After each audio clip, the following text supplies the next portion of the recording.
السلام عليكم ورحمة الله وبركاته. أهلا وسهلا بكم. حلف مرعب أصبح بيتشكل الآن، مكون من روسيا، الصين، كوريا الشمالية وإيران. التهديد أصبح من الحلف ده مباشر للغرب عموما. الكلام ده مش كلامي، الكلام ده خرج على لسان مارك روتا، الأمين العام لحلف شمال الأطلسي الناتو، علنا وواضح بكل تفاصيله، خاصة مع قدوم رئيس جديد للولايات المتحدة الأمريكية دونالد ترامب. فبيبعث له برسالة إن خاف على الولايات المتحدة الأمريكية وخاف على القارة الأوروبية اللي هي بتعتبر حاليا الابنة للولايات المتحدة الأمريكية.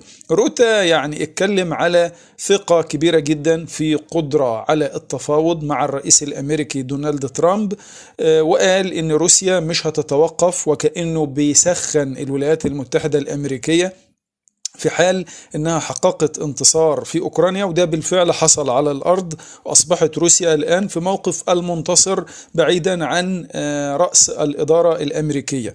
يمكن اعتبر ان جبهه المواجهات هتبدا تتحرك في الاتجاه الغربي لاراضي دول الناتو. كل ده الكلام ده بيتكلم رئيس حلف شمال الاطلسي مارك روتا للرئيس الامريكي دونالد ترامب، وكانه بيعرفوا ان خاف على القارة الأوروبية وسيطرة روسيا والحلف اللي ورا روسيا اللي مكون من الصين، كوريا الشمالية وإيران، ممكن يتخطى حدود أوكرانيا.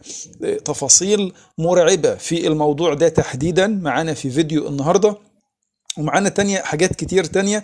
لكن قبل ما نوصل تحديدا في الموضوع ده، يمكن على الأرض السلاح الأمريكي أو السلاح الغربي عامة لما كان بيواجه أي سلاح قادم من دولة روسيا، كان التفوق بيكون كاسح للسلاح الروسي. ده كله بفضل مؤسسة اسمها روستيخ. دي مؤسسة حكومية تكنولوجية، ودي اللي خرجت مقاتلة زي سو 57 مثلا، اللي المؤسسة العسكرية الروسية دي صممتها، وتعتبر من الطيارات الوحيدة في العالم اللي تقدر انها تتعامل مع أنظمة باتريوت بفاعلية. طبعا أنظمة باتريوت دي أنظمة أمريكية مدوخة العالم، لكن أمام الطائرة الروسية سو تصبح وكأنها طفلة صغيرة. يمكن المقاتلة الروسية مع أول طلعة جوية ليها كانت عام 2010، قبل ما تتسلمها القوات الجوية الروسية في 2020. يمكن هي مقاتلة من الجيل الخامس، متعددة المهام، متصممة بتكنولوجيا تخفي جديدة في مؤسسة سوخوي الروسية. طبعا دي مؤسسة عريقة لصناعة الطيارات، دي مخصصة لتدمير الأهداف البرية والجوية والبحرية بتستخدم نظام دفاع واستطلاع بعيد المدى بيصل لأكثر من 650 كيلو استطلاع. وده بيبين كفاءتها، ليه هي عندها الكفاءة انها تقدر تتعامل مع الباتريوت اللي مدوخة العالم.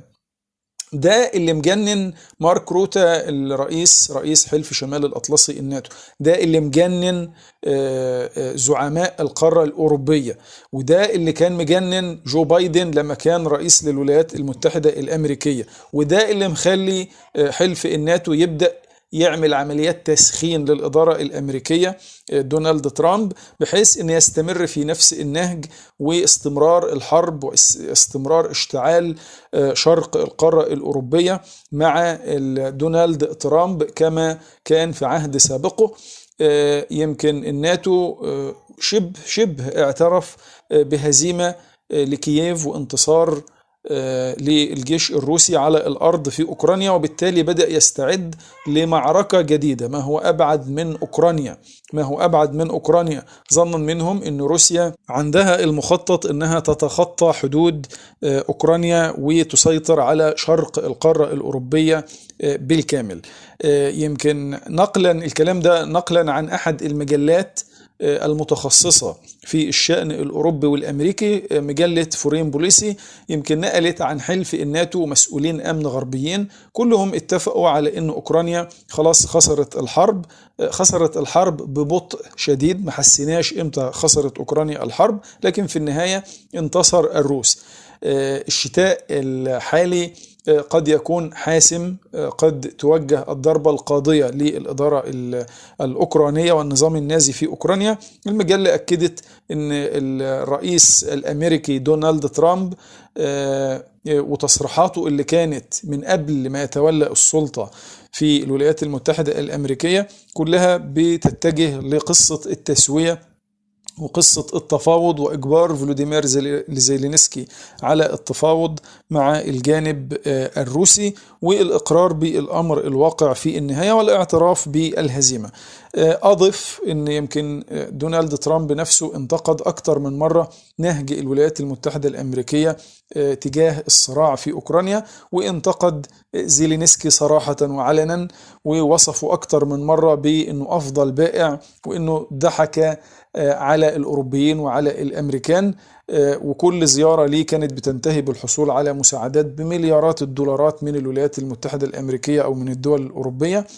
حتى صحيفة وول ستريت طلعت تقرير بيخص خطط مختلفة يحصل بها تجميد لخط المواجهة بين روسيا وأوكرانيا بشكل فعال، وطرحت بعض الأفكار داخل مكتب ترامب بأن تتعهد كييف بعدم الانضمام لحلف الناتو لمدة 20 عام على الأقل، مقابل أن يحصل مواصلة من الولايات المتحدة الأمريكية تضخ أسلحة لأوكرانيا لردع أي هجوم روسي في المستقبل. وهي نفس الخطة القديمة الحديثة، خطة تجميد الوضع لكي يستعد الغرب من جديد. قد يأتي حزب بايدن من جديد إلى رأس السلطة ويشعل الأمور بعد انتهاء فترة ترامب. هو ده اللي بيخطط ليه الدول الغربية عموما مع الولايات المتحدة الأمريكية. لكن الحلف اللي بيتشكل مع روسيا وبيضم الصين وكوريا الشمالية وإيران ده الحزب اللي عامل قلبان للناتو. هدف كل الهدف اللي بيراه حلف الناتو من تشكيل هذا التحالف هو إضعاف وإحداث الانقسام في الداخل الأوروبي والأمريكي. وده بيتكلم حلف الناتو على إن ده بيدل على إن حركة الجبهة في الحرب حاليا مش هتقتصر على أوكرانيا، وإن الجبهة بتتحرك أكتر وأكتر خارج الحدود حوالين منطقة البلقان وأوروبا الغربية والشمال الأقصى. كل دي خطط من وجهة نظر الناتو بتدبر ما بين التحالف الرباعي الصين كوريا الشمالية وإيران مع روسيا طبعا. وإن الرئيس فلاديمير بوتين صرح قبل كده في أحد المقابلات اللي أجراها مع تاكر كارلسون من شهور مضت بأن روسيا لا تعتزم شن أي هجوم على حلف الناتو، لكن كانت موسكو بتتحدث دايما عن إنها مش هتهدد حد، لكن هتتخذ الإجراءات اللازمة في حال وجود أي تهديد على مصالحها. لكن يعني أنا من وجهة نظري إن التحالف الرباعي إذا حصل بالشكل المطلوب هيكون رادع أكتر منه هجومي، يعني يمثل قوة ردع. أنت بتتكلم على حلف الناتو في غرب العالم، فلما يكون فيه تحالف قوي مشكل من الأربع دول في شرق العالم ممكن يعمل شيء من التوازن، يهاب كل حلف يهاب الآخر. لما نلاقي الصين كوريا إيران روسيا ممكن تنضم لهم دول أخرى في المستقبل، ممكن يعمل قوة ردع لا تجرؤ دول الناتو فيما بعد على عمل حركة أشبه باللي حصلت في الأرض الأوكرانية. اللي بتحصل بيستعدوا بيمولوا بالسلاح والعتاد العسكري والحربي، وبعد كده يبدأوا يضربوا في دولة روسيا وفي الأراضي الروسية. فالحزب ده ممكن يتشكل، وطبعا لو سقطت روسيا هتكون المحطة التالية هي كوريا الشمالية وإيران والصين أيا منهم مخطط عند الجانب الغربي اللي بيمثل حلف شمال الأطلسي الناتو. فبالتالي هم مصالحهم هم الأربعة أنهم يتحدوا ضد أي عدوان على أي دولة موجودة فيهم. فهو قوة ردع كبيرة جدا، مش زي الكلام اللي قاله مارك روتا بأن ده بيمثل تهديد للعمق الأوروبي وضرب في العمق الأوروبي فيما هو قادم. إنما هو في النهاية من وجهة نظري هو قوة ردع قوية جدا. لسه معنا تفاصيل مدوية وأخبار نارية من قلب الحرب الروسية الأوكرانية وأحدث الأخبار في العالم، لكن قبل ما نكمل يا ريت تشاركنا بالتعليق أسفل الفيديو وجهة نظرك في هذا التحالف. هل ممكن فعلا أنه يكون قوة ردع قوية جدا في مواجهة حلف الناتو؟ اكتب ده في التعليق، ويا ريت تشارك الفيديو في كل مواقع التواصل الاجتماعي. وصلت معلومات خطيرة جدا، أو ممكن نقول منتهى الخطورة، لقيادات الجيش الروسي وللرئيس فلاديمير بوتين، يعني الإدارة الروسية، إن بالفعل تم اتخاذ قرار بضرب عمق الأراضي الروسية من الأراضي الأوكرانية بالسلاح الغربي وبالصواريخ البالستية الغربية. القرار تم اتخاذه، لكن لم يتم الإعلان عنه، ومش هيتم حتى الإعلان عنه في الأيام القليلة القادمة. مندوب روسيا الدائم في الأمم المتحدة النهاردة خرج وأكد أن الدول الغربية قررت السماح لكييف باستخدام السلاح بعيد المدى لضرب عمق الأراضي الروسية، وبيحاولوا حاليا إطفاء الشرعية على ده في نظر الجمهور، وبيمهدوا للعالم كله استخدام السلاح من الأراضي الأوكرانية، السلاح الغربي، لضرب العمق الروسي. في احتمال كبير جدا يمكن قرار رفع القيود المفروضة على استخدام الأسلحة بعيدة المدى لضرب روسيا مفيش استبعاد أو حالة استبعاد، لأنه ممكن يكون تم إصداره من فترة طويلة، مش حاليا كمان.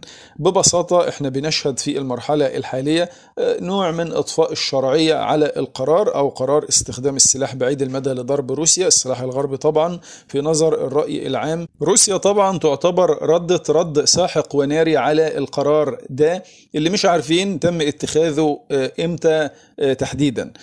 روسيا يمكن أشعلت منطقة العمليات العسكرية سواء في إقليم دونباس أو حتى في كورسك من يمكن حوالي أسبوعين أو 3 أسابيع، وأشعلت الدنيا. ويمكن أقل رد كان اختفاء مثلا قائد الجيش الأوكراني تماما، ربما تم قتله أو أسره من قبل الجيش الروسي، إضافة لسحق كامل للقوات في كورسك، وحصار تقريبا تم فرضه وأعلن عنه علاء الدنوف قائد القوات الروسية الخاصة، وأكد أن مقاطعة كورسك حاليا بتعاني من مشاكل كبيرة جدا في الإمدادات، وفي فوضى بتضرب صفوف وحدات القوات الأوكرانية، إضافة إلى اللي معانا تفاصيله في فيديو النهاردة. يمكن في الاستيلاء على العتاد والسلاح الغربي خصوصا في مقاطعة كورسك كان في مفاجأة كبيرة جدا للجيش الروسي النهاردة، والعثور على تقريبا حاجة أشبه بالكنز الكبير لخريطة أكبر قواعد الجيش الأمريكي